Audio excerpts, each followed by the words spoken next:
Uh, Thank you. Thank you very much for this very good question. This is a common question that we get for PLSM. There are two type of confusion people have. A lot of people think that if you have the normal data, if you have the normally distributed data, that means you do not need PLSM. No, we don't use PLSM just because our data is normal or not normal. We use PLSM for the objective of our research. Objective of research is overall objective of research is exploratory or confirmatory. Now, one is the one that part is done. That means if we are pretty sure that I am doing an exploratory research or I'm doing a predictive modeling, perfect. Now we have good enough reason to run PLSM. Next stage. Now, what to do? I have number one situation, I have normal data. Perfect, nothing wrong with that. You should be running PLSM. What if I have slightly non-normal data? Well, it's even better actually, because PLSM works pretty good with slightly non-normal data than 100% normal data, right? So if you look at, again, go to, there's a researcher called Tat Knock, right? And what he does, he's probably from the US, and he's the one who owns a Watt Plus software. And he has written many simple, guidelines, many simple analysis for PLSM. And you will see that PLSM, the first thing PLSM does when it runs the analysis, the first thing it does, it tries to normalize your data. That's the first thing it does, right? By dividing it by what do you call standard deviation. And as a result, even if the data is slightly normal, nothing wrong. It just should not be slightly non-normal, nothing wrong. It just should not be highly non-normal. Like I said, highly skewed data. If it's highly skewed data, then the prof here says that you should not be using it. Rather, there are treatment available how to try to rather bring that data into type of a range which is slightly normal, not highly, slightly non-normal, not highly non-normal data. So you should be doing some type of treatment. Those treatments are available. For example, these secondary research that they take log or some type of other treatment you can run in species to bring your data, to make your data more normal. And those are actually legit ways, proper ways of doing it. So there's nothing wrong. If you have no normal data, nothing wrong. If you have normal data, nothing wrong. It should have almost no impact on the results. Okay, Doctor. Okay. Yeah, Prof. May I get something from you about you actually cleared us about this matter, but I have some more confusion. May I ask you? Sure, Thank you. sure, please. About the research philosophy, you were talking about exploratory research. Would you please extend something about explanatory and exploratory research with us? It's pretty simple. Pretty simple. So let's say there's a theory called ABC theory. I'm just putting or let's say self-congruence theory. Let's talk about self-congruence theory. Now, earlier, let's say this theory, there are two types of theory called hard theory and soft theory. Let's say this self-congruence. Probably properly hear you. Maybe. Can you hear me clearly? I can hear you. Can you hear me now? Okay. I can hear you, but not clear. That much clear. Because this is a basic question. I need to know your explanation. Let me bring my mic closer. Probably that will help you. Okay. So exploratory research, what do you mean by exploratory research? So let's say self-congruent theory. For example, in self-congruent theory, whatever studies so far has been conducted in entrepreneurship, let's say, right? And all of them have used various variables. For example, there are 78 variables available there. Most studies have used these 78 variables. Now you bring a new variable, into this self-congruence theory, and you believe that, listen, they say that consumers' own perception. They say that consumers' own perception, consumers' self-perception, and then has an impact on their buying, behavior. And then you bring in, you say, well, actually, there's another thing the gender also matters. And you bring a very, very convincing argument that listen, gender has a role and this and that, and there are nobody else in the world has brought this argument. You are the one bringing it, and you're bringing from the literature. Look, in this situation, gender is extremely important, and as a result, you believe that even in self-convinced theory, gender has a role that nobody has assessed, and you should be investigating and testing it. If this is the case, then this is exploratory study. You are extending the theory, right? Or you are extending a theory. Nobody has done it, but you are doing it, right? Does it make sense what I just said? Yeah, Right? Okay, let me go to explanatory. Now let me go to explanatory. So for example, so now let's make this example in the context of explanatory. So let's say I'm saying the self-perception of consumer has an impact on loyalty, right? And we are saying that their income also moderates this relationship, their income. And I'm not saying there are many other people who said it and they've tested it. Now, in my research, I'm doing a research, let's say I'm doing research on what you call telemedicine. It's a new area developing, especially in India, it's developing. I've read some of the paper on it. I don't know how significant is that, but it seems to be a new area, telemedicine, right? On the phone, they give you medicine kind of thing. Or on the phone, you buy medicine probably kind of thing. So they say, let's say you say, let me do this modeling, the same modeling somebody has done in airline industry, in automobile industry. Let me check this relationship in telemedicine as well. Whether telemedicine plus consumer have the similar behavior, or whether this moderator, which is income, has a role or not. Now, what you're doing is that this theory is already there, that A has a relationship with B and C moderate the relationship. It's there. You're just bringing this theory into a new environment, collecting the data in that environment, and testing whether the same relationship, which has been found in other contexts, whether this same relationship exists, the same relationship is here in the new context. This is we call explanatory, or we call confirmatory, or we call model testing. Is that fine? yeah. Clear. Thank you. Okay, that's it. So when we're using an existing theory and we're using whatever the identified concepts are there in the theory, and many times they have been tested in the same way, we're just bringing the same, we're just using the same theory, using the same construct, again rechecking in a different environment. It's a model testing. You are still contributing.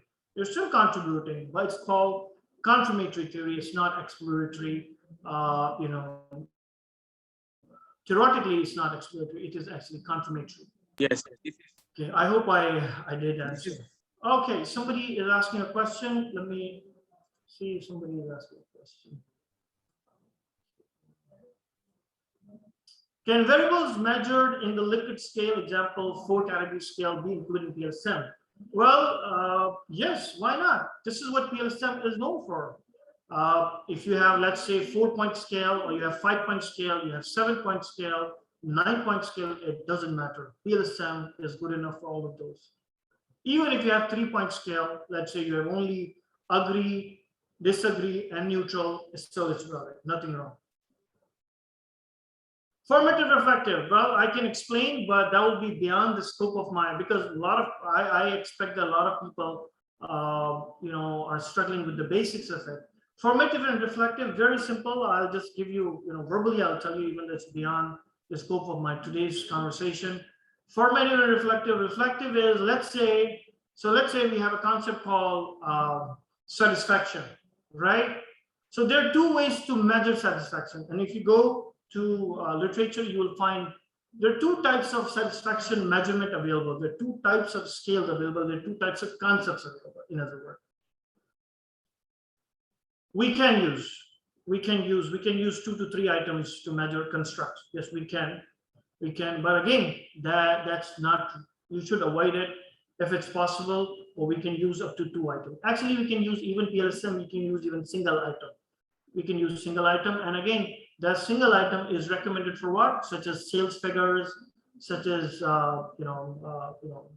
age, population. We can use these stuff. But otherwise, for what do you call psychometric constructs, up to 2 items you can use. Up to 2 items are allowed, such as satisfaction, loyalty, for this. Okay, going back to formative and reflective. So satisfaction can be measured or has been conceptualized 2 ways. One way of conceptualization of satisfaction is this. They say, listen, this is satisfaction. And if you want to measure satisfaction, we should be able to measure satisfaction. So they say, if you're satisfied, you're happy. If you're satisfied, you should say, I'm satisfied, right? So what we are saying is that somebody is satisfied. As a result of that, they will be happy. Somebody is satisfied. As a result of, they will be happy, right?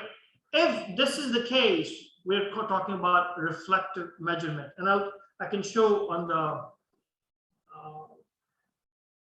I can show it on my slide. Actually, I can draw it for you just to show you.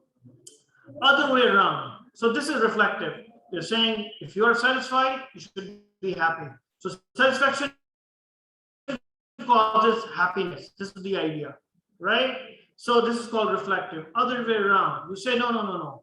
I believe if somebody is happy, then they will be satisfied. Oh, so you're saying satisfaction is a result of happiness? So first comes happiness and then satisfaction. If this is the argument, if that's the way you are measuring satisfaction, then we call formative. A very simple way, and can I do it here? Can I draw here? Very simple way, when we do a formative, the items point to the construct. And when we do reflective, the constructs point to the items. Like you have seen on my slide, actually I'm showing reflective, not formative. Okay, somebody's asking, can we, okay, you're going to use second order construct? Well, actually, if you want to do what you call second order construct, we also call hierarchical modeling, we can do it, but not in this session. For that, I would request brother Dr. Mehdi to have another session where I'll bring all these. We'll do how to, I'll show you how to do formative. I'll show you how to do second order modeling, especially when you have dimension. And I can show you MGM. I can show you many other. Let me share with you. I have actually many other things we can talk about, but I thought it would be beyond today's discussion, so I did not. Okay, so we can have another session for that. I'm ready for that. Don't worry. It just, we need to have it. So look here. Look here. These are the concept we can discuss. I know reflective formative, I can show you how to do 2 different ways. Multi-group analysis, also called MGA. I can show you how to do analysis with the categorical variable. I can show you consistent PLSM, which is like CDSM. I can show you how to repeat indicator approach. I can show you how to run PLS predict. I can show you reflective formative. These 2 I can actually show you. I'm pretty sure about these 2. I can easily guide you about it. So today's session is about rather, how to do and what to do, the basic modeling in PLSM. But if you guys are interested in these other concepts, I can do it. I don't mind. For that, you just have to have another session. Doctor, How many? Sorry, Doctor, can I interrupt? Or Sure, please. Probably the one that I'm going to ask you now is, I don't know whether you will cover, but it probably should already go far ahead. Is regarding the testing of the hypothesis. I'm just throwing a situation for you, Doctor. For example, in my studies, we have a theory of planned behavior, which we have 3 hypotheses to be connected with 1 dependent variable. In this study, we have added another 2 construct to check the predictability of that theory in this case. When we run the model as one model together for the testing of the hypothesis of all the 4 constructs, we find that there is a certain construct will have a value of very low beta value, but some will have insignificant one, some will have significant, but mostly it's a low beta value. But if we use, we follow exactly like how we ask for research questions. For example, any construct related to theory plan behavior, we run together. The other constructs which is not related to theory plan behavior, but it's an extension of the theory plan behavior, we run separately. That means that particular construct, say construct 4 and dependent variable. Instead of construct 4, 2, 3, 1, we run together. We run separately that particular construct just because of the research question. And we found that the beta value is high and it is significant, highly significant. Why does it that happen, doctor? Because when we run all together for construct, it has a lower value, but it runs separately, it has a higher value. Is that a problem with my model, or No. is there anything that we can do? Number one, I'm not sure why you're running two different models. Obviously, I don't understand. You may have a right reason, but I'm not sure about that. Number one. Number two, yes, it's very common. Actually, what you do, you can do simple. What you can do, whatever the model right now you have, let's say you have model for any other reason, just divide it into two parts. Divide into two parts. When you will run them together, they will give you a different result. When you run them separately, they'll give different results. That means PLSM, the way they are doing calculation behind, it has an effect. So they're looking the what you call the variance all together, not alone. So when you add another variable into your model, it will change the values. It will change the values of even the relationship. And sometimes it will happen that you have three constructs. Let's say you have three variables and one independent variable. And all those were significant. You bring in the fourth one, and as a result, one of them has become insignificant, and you're perplexed. Like, what is happening? Well, it is happening right because PLSM is. That's what happened, doctor. In my case, all the three construct was significant. So when we add another two, it appears to have all the beta value reduced and some of it insignificant.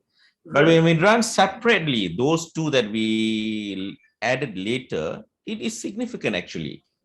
Right. So let me give you, just give you an example from our real life. So let's say our argument is this, that a human is made of head, brain, ear, eyes, hand, legs, the whole body, right? So we give the full specification of a human body, right?